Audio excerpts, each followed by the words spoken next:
just make sure that we talk about what's most interesting to you.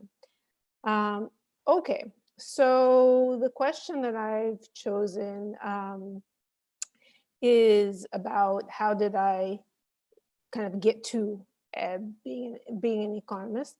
So I went to Brown University and I majored in public policy. I was particularly interested in programs to support low-income Americans, and I really enjoyed being a public policy major. So it's an interdisciplinary major. I got to do some political science, some sociology, some economics, and really think about questions about trying to make people's lives better. So I enjoyed that major quite a bit.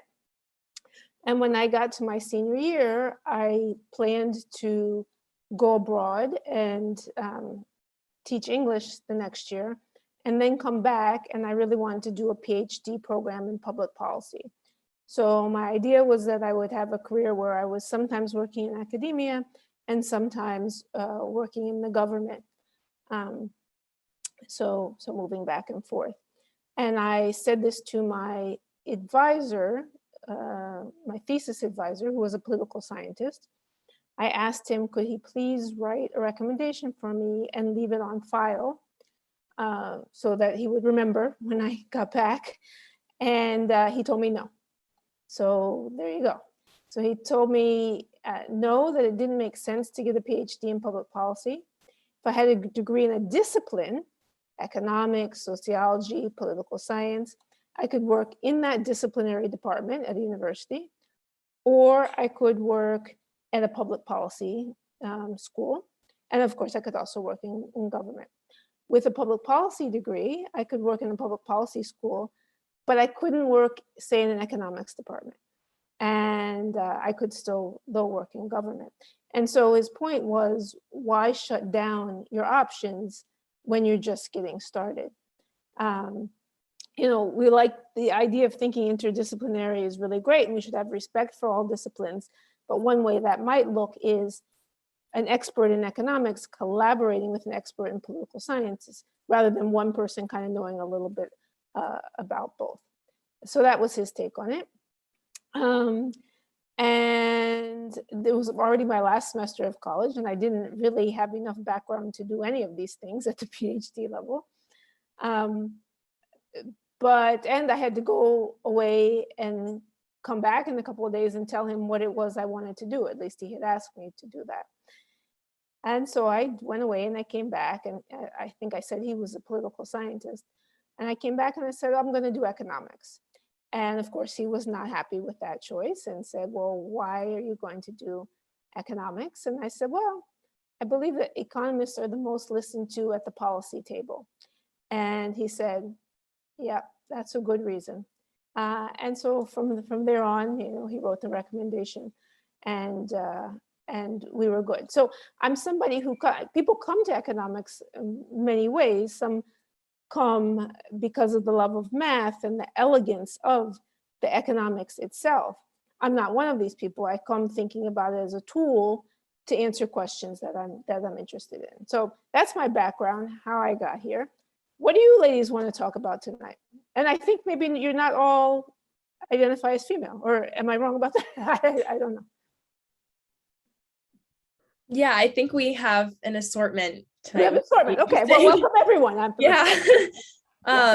Yeah, so does anyone have any specific questions? I know I have a few of my own, but you're all welcome to ask any question, big or small. I'm sure Professor Washington would love to hear them.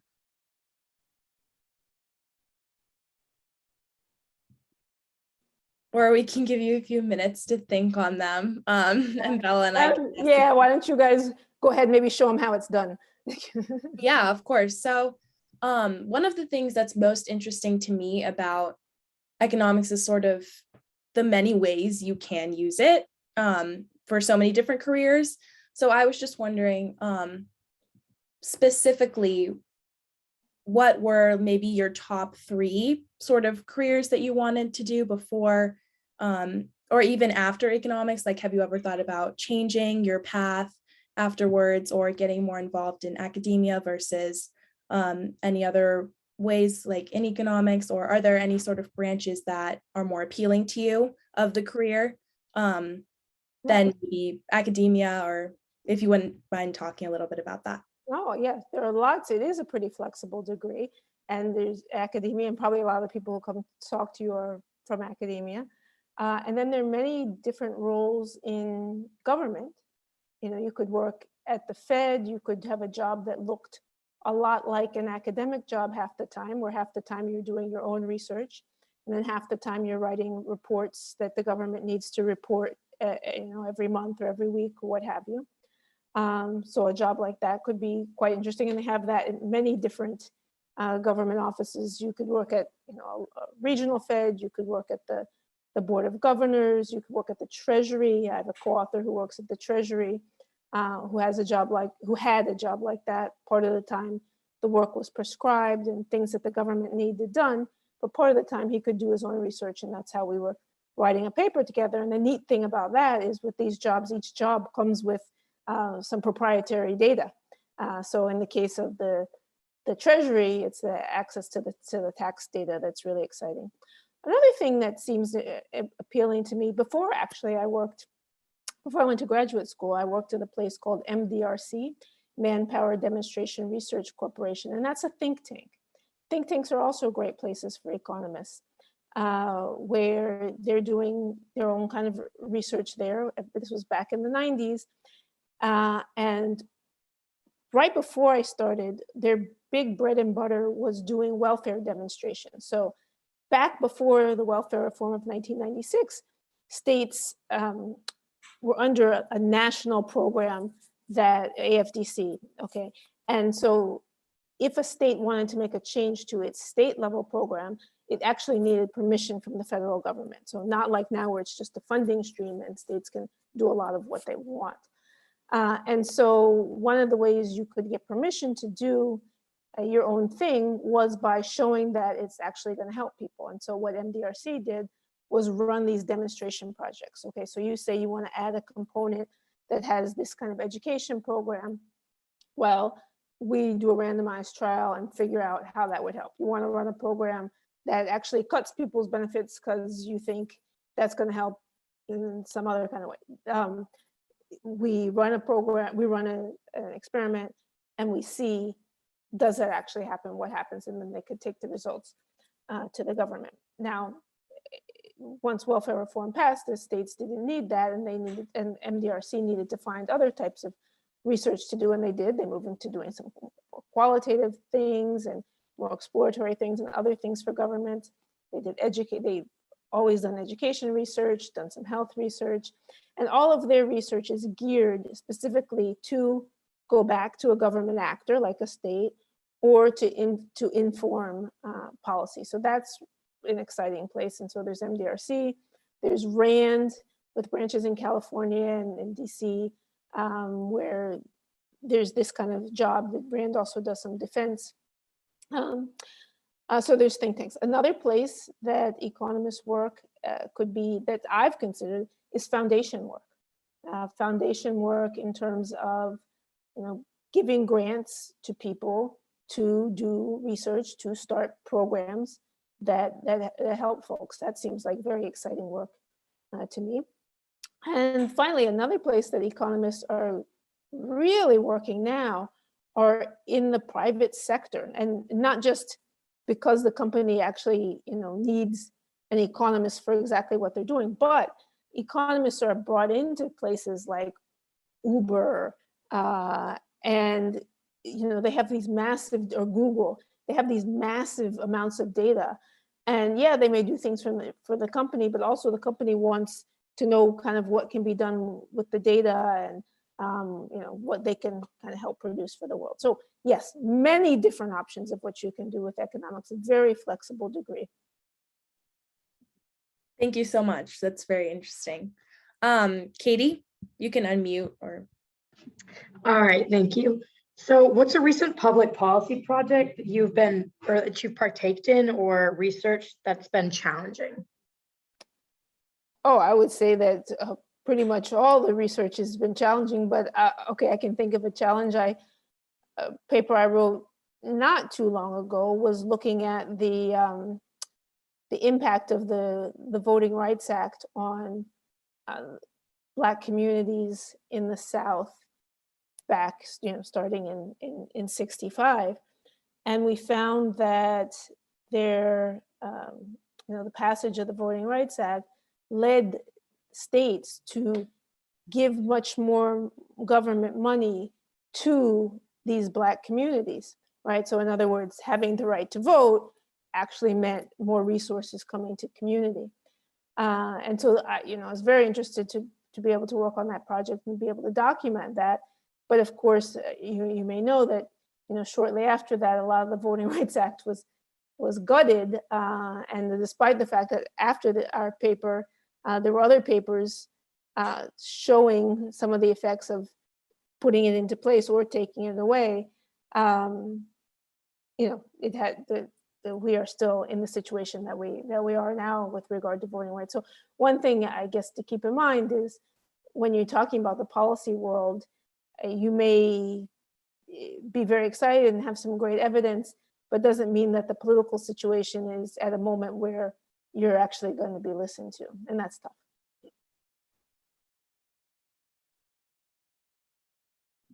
Go ahead, Caroline. Hi, I was just wondering what you think or what you would suggest for high schoolers like us to start on the path to economics locally in our communities. Yeah, do you have access to economics in high school? I did not. Some yes, yeah. Well, if you don't have access to economics, you want to make sure you're doing your math. I'm sure there's math, so you want to make sure you're really on top of the math. And the other thing I would say is read widely. So like I say, for me, economics is a tool. So it's not, I don't want to do economic theory. I'm not going to do economics unto itself. So if you're coming to economics because you're interested in health matters or how organizations work or what have you, read about that, really have a background, because economics does not do a good job of making sure that people have the rest of the background, that people have the context that they need to really do the research. So you can solidify that. You can start solidifying that now. And I mean, heck, you have this wonderful organization here. I mean, if you guys are meeting monthly, I could think of no better thing that you could be doing to start off is to come to these things and meet people and reach out to people when you have questions, and it's great. I think you've had her already as a speaker. The president, the co-chair, maybe it's called, the Committee on the Status of Women in the Economics Profession, is an AEA group. They have a newsletter that comes out now 4 times a year. Go ahead and subscribe. Why not? I run the Committee on the Status of Minority Groups in the Economics Profession. Go ahead and enroll in our listserv too. Right, and so then you'll start having these information start coming to you, and you can be reading about what exciting things people are doing, and get even more interested. But the fact that you guys are coming together and talking about economics, that's way ahead of the game. Amazing, thank you. So I think we have another question in the chat that says, first of all, thanks for organizing this. I'm a junior in California and interested in math and curious to explore economics. How should I approach the subject? Any book, course you recommend? Specifically, this is sort of similar to your last question, but I guess it's more specific. Yeah, again, right, a lot of the same things. I would come to this. This is super exciting. Talking about books, yeah, I mean, the one that people usually, that many people get started with is Freakonomics. As a way into economics, so that could be a good one. People like that, and there's also a movie version, and so you can start to see kind of how research works there. Again, I would say fill in whatever it interests you that you want to do with economics. What is his name? Just need to Google something real quick. Yeah, Robert Reich, I believe has a documentary. He was a labor secretary back in the 90s. Has a documentary talking about using economics, that's a good one, good place to start. Yeah. But you know, the undergraduate Women in Economics Club at Yale, which also is not just limited to women, so they've been doing a monthly, I think monthly, but doesn't matter, a book club and reading books relevant to economics and discussing it among themselves. That sounds pretty exciting. That's a great idea, honestly. I think Bella and I should definitely consider that for something to do with the organization, because that sounds amazing. Yeah, you know, if you want some suggestions, I'm sure if you emailed them, they would share the list of the ones that they've already chosen. And you may have totally different interests, but you know, it'd be a list to start. I think they just started it this year, so maybe there's 5 or 6 that they've picked out. Absolutely. That's so good to hear. Does anyone else have any questions for the moment?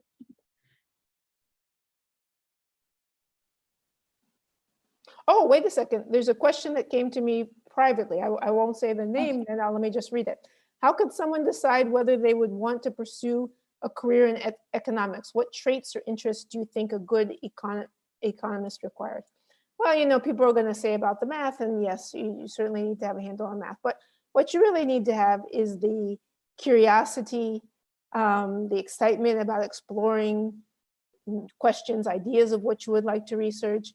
You know, in many jobs in which economists are, you're not going to have a boss that tells you step 1, do this, step 2, do this, step 3, do this.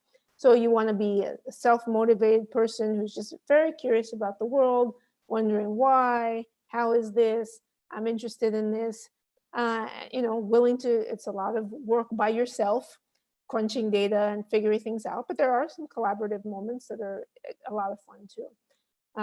So yeah, so I would say somebody who's very, very curious and very interested in figuring things out and doesn't give up. Go ahead, Katie. What has it been like for you as a woman of color in such a homogeneous kind of space work-wise? Well, it's like you can imagine, but I hope that that doesn't discourage you. I mean, you see that I'm on the co-chair of the Committee on the Status of Minority Groups in the Economics Profession. So I do believe that we can improve the profession, both in terms of the numbers and in terms of the climate. I wouldn't, you know, spend time working on it if I didn't believe we could make things better and that things were getting better. But, you know, the gory details, the AAA did a climate survey, and I believe it's public. And so you can see that there are some ugly sides to, as you say, this quite homogenous community. But I'll give folks credit that they're talking about it and actually trying to improve upon the situation now. But yeah, there are going to be professions that are more welcoming, and honestly, there are all going to be professions that are even less welcoming, unfortunately. But the more of you guys who join, you know, I think the better it will be, not just for our day-to-day lives, but for the economics we produce, right? Diverse groups have better outcomes, and if a homogeneous group, they're not even going to be thinking about to answer some of the questions that, you know, we could go around the room and people here would say that are important to them.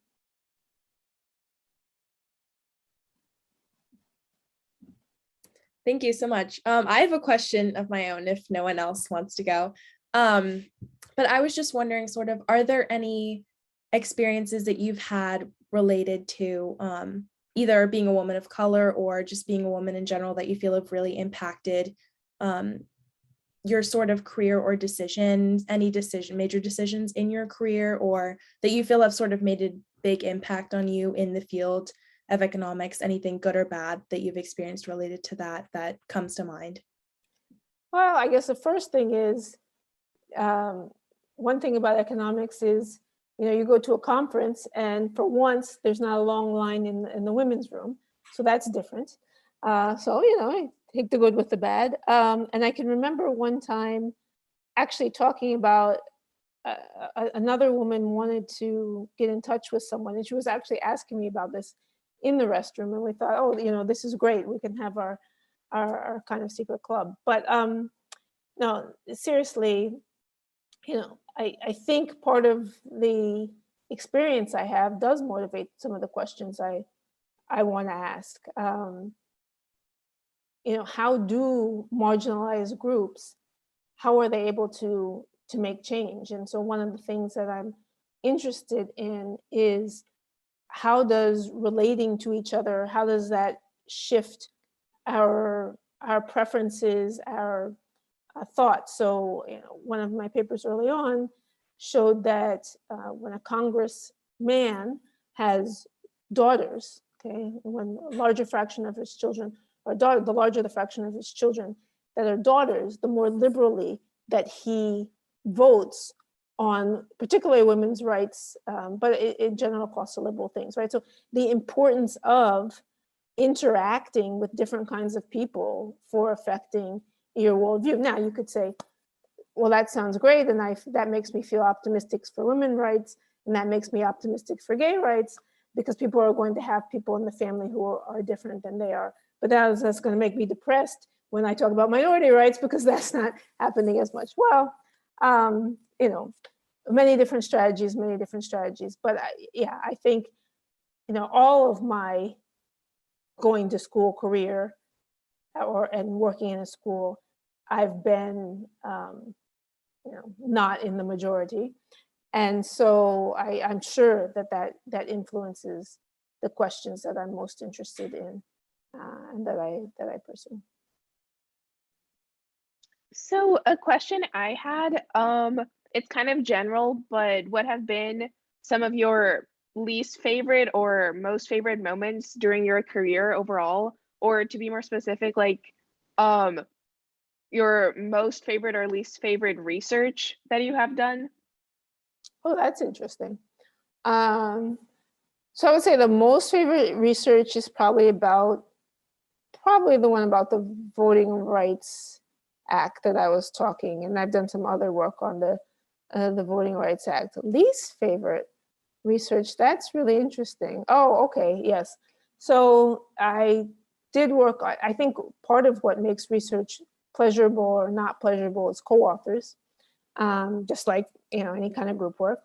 And I can remember being in the situation where my co-author had done some coding of some data, and then when it came time to really document and replicate, this person could not replicate what this person had done. So this is a pretty serious issue in terms of research. It has been in the last 10, 20 years, this idea that we really need to be able to, we need to share our code and post our data and really be clear on being able to replicate things. And so that was a very uncomfortable situation.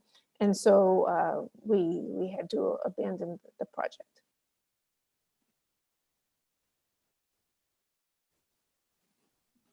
Charlotte, you can go ahead. I was just wondering, how much control do you have over the topics that you research? Absolutely. So if you go into academia, you can research what you want to research. You are trying to get tenure to keep your job.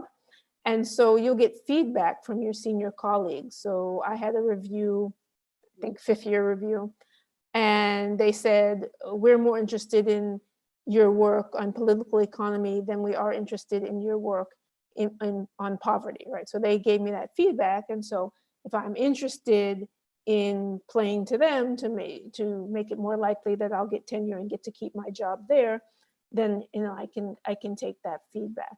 But in general, you're thinking about not tenure at a specific institution, but doing work that's good enough to keep you in the economics profession more generally. And so you don't actually have to follow kind of the narrow taste of one specific department. Now, there are quirks in the whole economics field that, again, nobody's going to tell you what to research, but you might think, if I research certain topics, I'm less likely to be successful because I notice from the journals that the journals aren't publishing as much on these specific topics, or the journals, that the big conferences aren't talking as much about these specific comments. I mean, it's embarrassing, but the National Bureau of Economic Research did not have a working group on race until last year, I believe, right? And so these kinds of signals you get, you may decide, I want to work on this topic more or less until I get tenure. Once I'm secure in my job, then I, really, really, really can do whatever you can research whatever you want.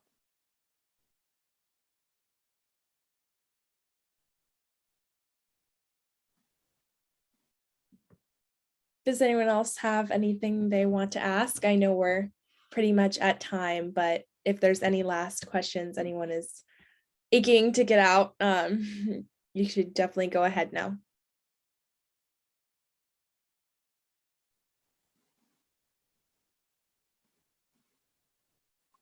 You're welcome. I see the thank you in the chat. Okay, well then, if that's it, thank you so much to Professor Washington for, taking the time out again to speak with us. It's been amazing and so helpful. The book club idea is amazing. I really hope we can do that with organizations. I really hope you can do that. Yeah. Well, thank you. I'm just so glad to know that you all exist. And if other high school students are interested in joining, they just email Ava or Bella. Is that how it works? Yes. Okay. That works. Very, very simple, very easy. That's very simple, very easy. I'm glad to know about it. Yes. Thank you so much again. And for everyone who came, thank you so much. Have a good evening, everyone. Yeah. All right. Good night. Stay safe, everyone. And you.